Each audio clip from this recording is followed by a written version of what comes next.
భగవద్గీత సర్వ మానవాళి కోసం. ద్వితీయోధ్యాయః దూరేణ హ్యవరం కర్మ బుద్ధియోగాద్ ధనంజయ బుద్ధౌ శరణమన్విచ్ఛ కృపణాః ఫలహేతవః. ఓ ధనుంజయ, భక్తియుక్త సేవ ద్వారా సమస్త హీన కర్మలను దూరము చేసి ఆ భావనలోనే భగవంతుని శరణు వేడుము. తమ కర్మఫలములను భోగింపదలుచువారు లోభులు.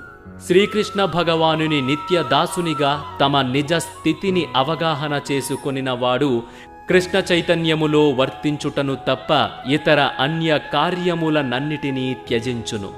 ఇదివరకే చెప్పినట్లు బుద్ధియోగ అనగా శ్రీకృష్ణ భగవానుని దివ్యమైన ప్రేమయుక్త సేవ. అట్టి భక్తియుక్త సేవయే జీవునికి నిజమైన కర్మ విధానము. కేవలము లోభులు మాత్రమే మరింతగా భవబంధములలో చిక్కుకొనుచు తమ కర్మ ఫలములను భోగింపదలచుదురు. కృష్ణ చైతన్యముతో చేయబడు కర్మలు తప్ప ఇతర కర్మలు ఎల్లప్పుడూ కర్తను జనన మరణ చక్రములో బంధించుట చేత అవి హేయములగును. కనుకనే ఎవ్వరునూ అట్టి కర్మలకు కారణము కావలెనని కోరుకోకూడదు. ప్రతి కర్మను శ్రీకృష్ణుని ప్రీతి కొరకై కృష్ణ చైతన్యముతో నిర్వర్తించవలెను.